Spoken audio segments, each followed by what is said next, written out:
feel like I've lost a bit of weight. Like my neck, I feel like my collarbones are Girl, starting to come up. You better open that damn box.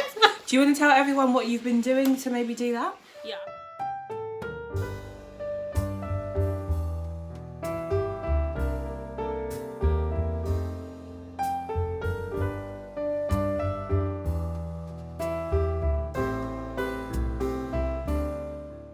Yeah, I've tried everything. Like, ever since I've had my son, I've gained literally like 3 stones. I know it's really unacceptable, but I let myself go. I've been through a lot, and I enjoy food. I'm a comfort eater. So, yeah. But I've been doing intermittent fasting. And when you do intermittent fasting, you can pretty much eat your normal food. But I eat from 12 to 8, so I have an 8-hour eating period. And then I fast for 16 hours, so from 8 to 12 in the afternoon, and I'm going to do it throughout the whole Lenten period. And apparently the reason why, there's loads of videos on YouTube, so after this you can literally go and just type it in and loads of information will come up. But it works because it helps you, like when you lose weight, sometimes when you lose weight it's water weight that's gone. When you drop like 5 or 6 pounds really quickly, it's literally water weight. But what intermittent fasting does is you actually like you keep the muscle and you literally like lose the fat. Yeah. And I've been like, me and my friend, we do walks, so we'll do a walk one night and we'll do like workout the next night. And I did have a gym membership, but I wasn't able to go all the time, obviously because of my son, and sometimes my mum would come home late, she'll be tired, and it would just be difficult to get to the gym.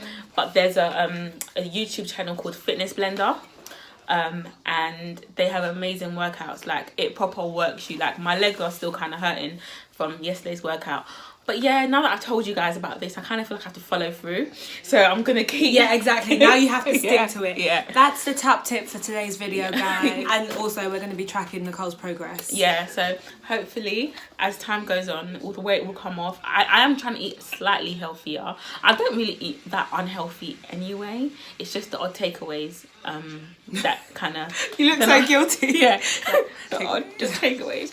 Pizza, I like pizza. I stopped eating Chinese now. I don't know why, I've just been put off of that. I don't like Chinese anymore, which is a good thing actually. But I haven't had a takeaway in a couple of weeks, but now I'm really liking Ghanaian food. Oh my goodness. So it's like sometimes I'll just go and get the worst. Yeah, I go and get fried yam and chofi and tilapia, But yeah, I feel like it's acceptable in Ghana because of the heat, so you're sweating it off. Yeah. Whereas when you're eating it in this country and it's so cold, yeah, you're not sweating it off, so you need to work it off. It's like that's why it makes you want to sleep like that. Yeah. As soon as you eat fufu, you just want to sleep. Yeah. There's a problem. Yeah. But yeah, so I think I'm noticing it a little bit around my neck. I can see it, to be honest. Around my neck area, because usually I feel like my face is a bit chunky. It could be the hair though. I don't know. You're looking flat. Yeah. Thank you. But yeah, so hopefully I'll be back to my normal self soon. I can be wearing bodycon dress. Cool, yeah. It's your birthday. I can wear trousers and top the shirt. Because it's really sad. Like, after you have a baby, when I was eating during my pregnancy, someone at work was like, Nicole, you need to stop, because literally after you have that baby, it's going to be the weight and it's going to be hard. And I was like, whatever, because I gain weight easily, so usually I'm always on a diet to stop the weight coming on. So when I got pregnant, I was like, yes, this is my chance. This is the time. McDonald's, here I come. Wow. Jollof rice, here I come.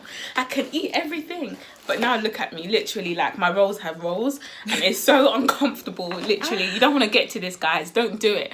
Like, it is so uncomfortable not being able to wear what you like. And like the plus size section, it's like it's not that hot. It doesn't have nice clothes, and I don't want that to be my life. Do you know what I mean? So yeah, I was the complete opposite to Nicole. Like, pregnancy was more, she a bitch. I don't really feel like eating. Like, I just don't really. Nothing. Did the baby even come out of here? I don't know. Stomach on flat. But also, I was a solid netball player before pregnancy. For like years before pregnancy, playing for Crystal Palace. Woo, put it in there. But not anymore, really? Obviously. Cool. But I think because of that, my muscles were really tight.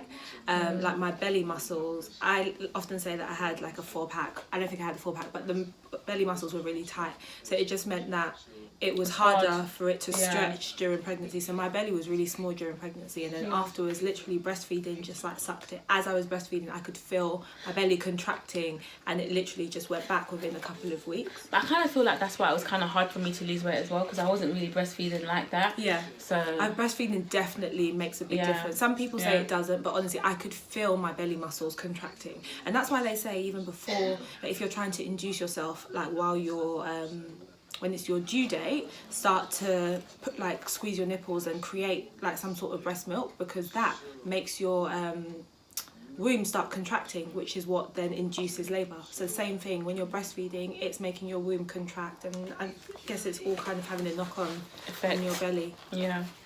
Cool. Yeah, we're two very different different approaches. This one is the better approach.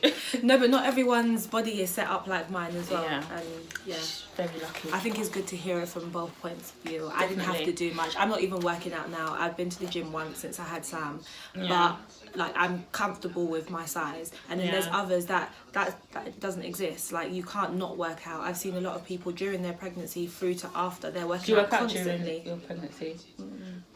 But I never stopped doing what I normally did. So bar playing netball, I was going shopping, I was walking to the station, walking to work, like just doing a lot of walking, like walking through Lakeside. I'd go like literally around in circles, carrying shopping up the stairs. People were like, don't carry stuff. I was like, please, honestly, this is what I normally do, so I'm not going to cut out what I normally do. Don't go above and beyond and do excessive stuff, but I was doing everything that I normally do. Women, honestly, we are 1 in a million. Like, I've realised since I had my son that the amount that a woman does, and it's stuff that she kind of just does subconsciously. Like, you're up first thing in the morning, you sorted out the wash, you've picked up the baby, you've fed them, you put them down, like you're washing the dishes, you're sterilising bottles, you come back, you're bathing the baby, you're then trying to sort yourself out. Let me just do a bit of makeup so that I look fly for my partner. Like, you are constantly on the go. I feel like I don't sit down and even watch TV.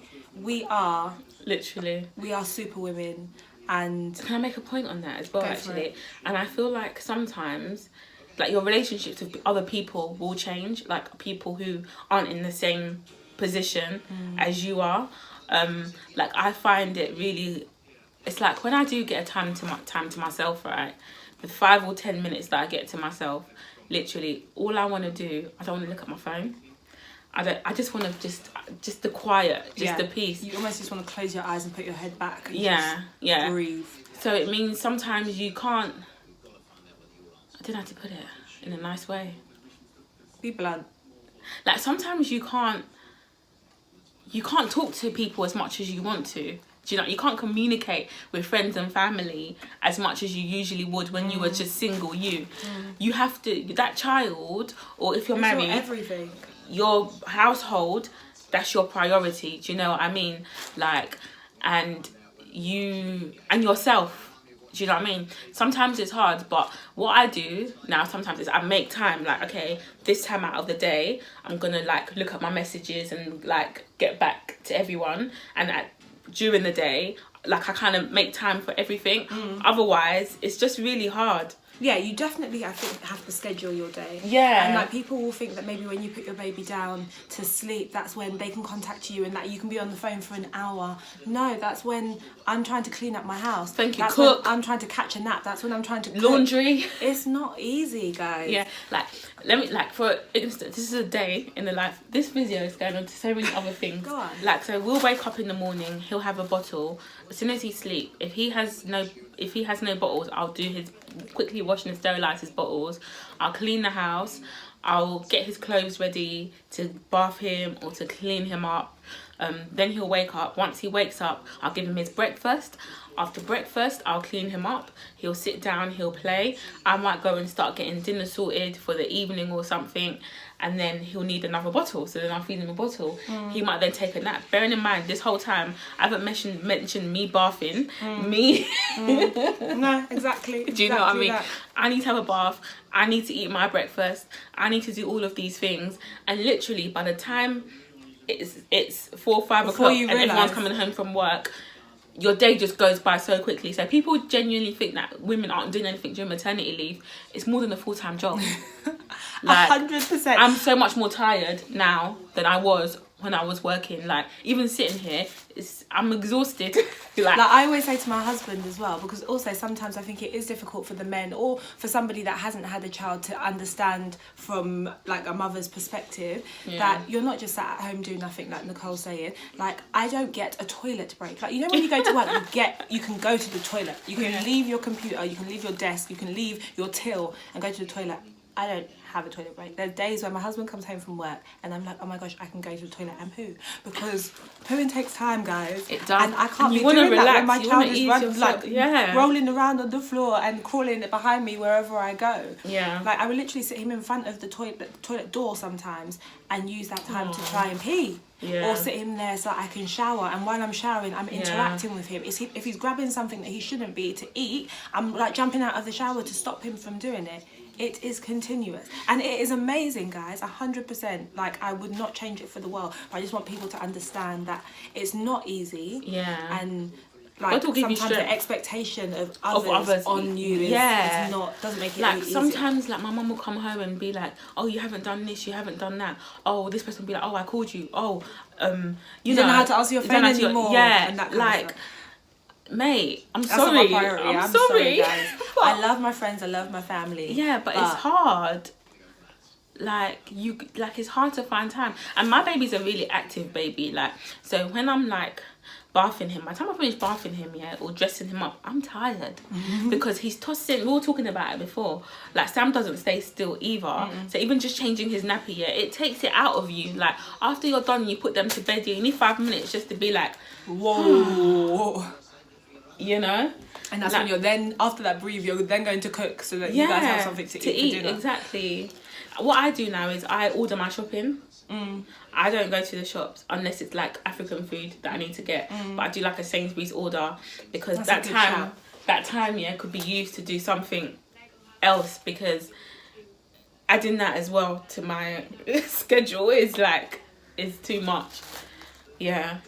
But all in that, we're just trying to say that mums deserve pampering sometimes. Yeah. We love you guys. Thank you for watching. Thank you. Come back.